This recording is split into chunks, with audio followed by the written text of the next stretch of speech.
नमस्कार बच्चों, आज हम बात करेंगे पास्ट इंडेफिनिट टेंस की।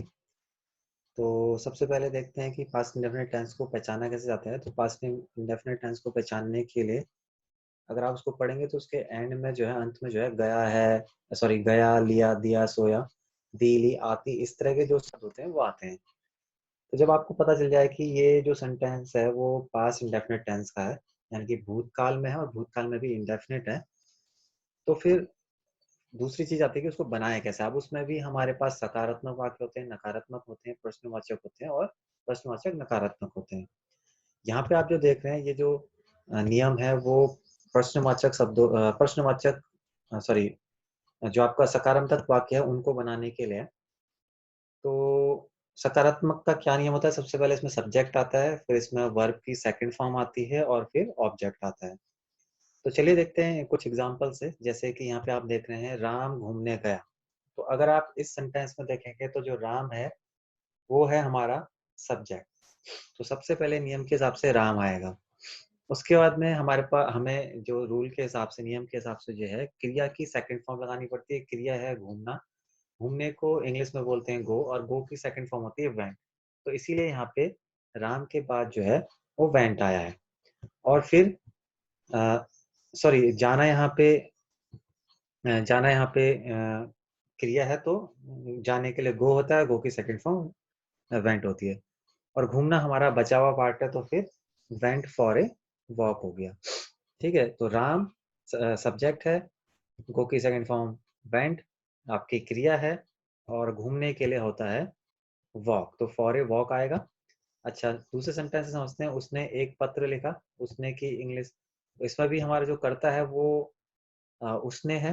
तो उसने को हिंदी इंग्लिश में ही बोलते हैं। अगर लड़का है तो, लड़की है तो शी बोलते हैं। अब क्रिया क्या है? यहाँ पे क्रिया है, यहाँ पे लिखना। तो लिखने को इंग्लिश में बोलते हैं राइट, राइट की सेकंड फॉर्म रोट। और क्या लिखा? एक लेटर, तो ये हो जाएगा ए लेटर। तो आप देख सकते हैं कि जो यहाँ पे नियम था उसी के हिसाब से इसकी इंग्लिश बन रही है। तो ये तो हो गया पास्ट इंडेफिनिट का सकारात्मक है। अब देखते हैं कि इनके नकारात्मक को कैसे बनाते हैं, क्या इसका नियम होता है। तो नकारात्मक के लिए नियम है, लगभग सेम वही नियम है, बस थोड़ा सा चेंजेस है यहाँ पे। सबसे पहले सब्जेक्ट आएगा, उसके बाद क्योंकि नकारात्मक होता है तो यहाँ पे नकारात्मक को बनाने के लिए डिड नॉट आता है। और फिर सकारात्मक में वर्ब की सेकंड फॉर्म थी, यहाँ पे वर्ब की फर्स्ट फॉर्म आती है, और फिर ऑब्जेक्ट आ जाता है। तो जैसे सेकंड सेंटेंस लेते हैं हम, उसने एक पत्र नहीं लिखा। तो उसने की इंग्लिश हो जाएगी ही, या शी आप लिख सकते हैं। अब नहीं के लिए रूल के साथ देखिए, सब्जेक्ट के बाद डिड नॉट आता है, तो डिड नॉट लगा दिया। उसके बाद में वर्ब की फर्स्ट फॉर्म आती है, तो वर्ब क्या है यहाँ पे? लिखना, लिखने को बोलते हैं राइट।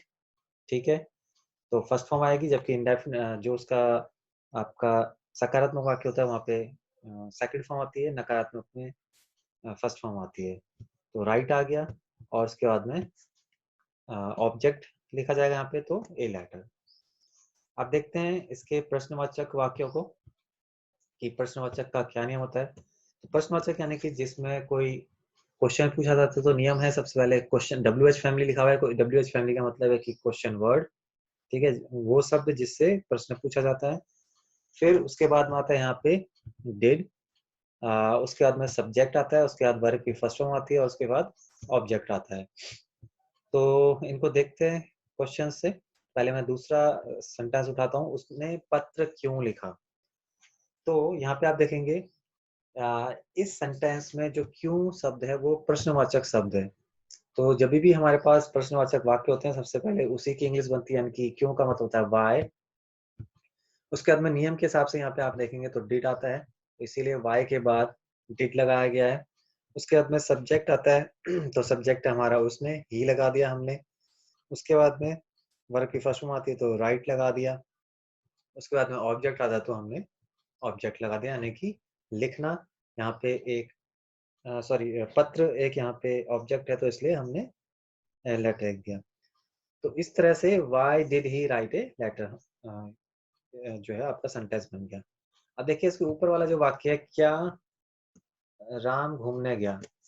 अब इसमें देखिए जो प्रश्नवाचक शब्द है वो क्या है, और क्या की इंग्लिश व्हाट होती है। लेकिन हमेशा ये ध्यान रखिएगा कि जब भी क्या शब्द किसी भी सेंटेंस के शुरुआत में आता है तो उसकी इंग्लिश बनाने के लिए व्हाट नहीं आता है, बल्कि ऐसे सेंटेंसेस को, ऐसे प्रश्नवाचक वाक्यों को बनाने के लिए हेल्पिंग वर्ब ही आती है। व्हाट का प्रयोग नहीं किया जाता है अगर शुरुआत में क्या हो। तो हेल्पिंग वर्ब पास्ट इंडेफिनिट में डिड होती है, डिड लगा दिया। उसके बाद में आपका सब्जेक्ट आएगा और उसके बाद में वर्ब की फर्स्ट फॉर्म और उसके बाद में जो बचा पार्ट है फॉर ए वर्ब। तो ये नियम वही है सेम जो यहाँ पे नियम था। इस जगह पे आप ये रूल देख सकते हैं। तो नियम तो वही है, बस यहाँ पे शुरुआत में आप देखेंगे कि ये WH फैमिली यानी कि क्वेश्चन वर्ड आना था, लेकिन क्योंकि ये सेंटेंस में क्या सब सबसे पहला है इसलिए क्वेश्चन वर्ड को छोड़ के बाकी नियम सेम है। ठीक है, तो अब हम आगे देखते हैं नकारात्मक प्रश्नवाचक वाक्यों को। तो अगर इन्हें देखेंगे आप तो ये हो जाएगा आपका, इसका नियम क्या होता है पहले देख लेते हैं। यानी कि ऐसे वाक्य जो प्रश्नवाचक भी हो और नकारात्मक भी हो तो उन्हें नकारात्मक प्रश्नवाचक बोलते हैं। और इनका नियम आप देख सकते हैं, मिलता जुलता उसी की तरह ही है, प्रश्नवाचक की तरह। तो WH फैमिली यानी कि क्वेश्चन वर्ड आता है, फिर डिड आता है, उसके बाद में सब्जेक्ट आता है और सब्जेक्ट के बाद इसमें नहीं की इंग्लिश बनाने के लिए नॉट आ जाता है, फिर वर्ब की फर्स्ट फॉर्म और फिर ऑब्जेक्ट। इनको एग्जाम्पल से समझते हैं। जैसे कि यहाँ पे हम लास्ट वाला देखते हैं, थर्ड वाला, उसने ऐसा क्यों नहीं किया। ठीक है, प्रश्न भी पूछा जा रहा है और नकारात्मक भी है ये। तो प्रश्नवाचक तो है ही, तो जाहिर सी बात है क्वेश्चन वर्ड सबसे पहले आएगा व्हाई, और उसके बाद में हेल्पिंग वर्ब डिड आ जाएगी क्योंकि पास्ट इंडेफिनिट में हेल्पिंग वर्ब डिड ही आती है। उसके बाद में आपका आएगा सब्जेक्ट, यानी कि सब्जेक्ट क्या है यहाँ पे ही, और सब्जेक्ट के बाद क्योंकि नकारात्मक है तो नॉट आ जाएगा। उसके बाद वर्ब, यानी कि किया, यहाँ पे वर्ब है तो किया करने के लिए होता है डू, और फिर ऐसे की इंग्लिश आ जाएगी show. So why did he not do so. अब हम पहले वाले सेंटेंस को देखते हैं, क्या मैंने उसे, ये वाला देखते हैं, क्या मैंने उसे प्यार नहीं किया, ये सेंटेंस है। तो मैं इसमें देखिए दोबारा से क्या सब सबसे पहले आया है, तो इसीलिए जब इसकी इंग्लिश बन रही है तो यहाँ पे व्हाट का प्रयोग नहीं किया गया है, क्योंकि जब भी क्या सब सबसे पहले आता है तो क्या की इंग्लिश बनाने के लिए हम सिर्फ हेल्पिंग वर्ब को लगा देते हैं। तो पास्ट इंडेफिनिट के हिसाब से यहाँ पे डिड आएगा। उसके बाद सब्जेक्ट आता है यानी कि आई यानी मैंने की इंग्लिश आई होती है, और फिर नॉट आएगा क्योंकि यहाँ पे नकारात्मक है, और उसके बाद में आपकी वर्ब की फर्स्ट फॉर्म प्यार करना, यहाँ पे जो है वर्ब है तो लव, और उसे के लिए आ जाएगा हर, आप यहाँ पे हिम भी लगा सकते हैं। तो इस तरह से जो है ये हमारे पास्ट इंडेफिनिट के चारों पार्ट हो गए। अफर्मेटिव यानी कि सकारात्मक, नेगेटिव यानी कि नकारात्मक, इसके बाद में आपका इंटरोगेटिव प्रश्नवाचक, और नकारात्मक प्रश्नवाचक यानी कि नेगेटिव इंटरोगेटिव।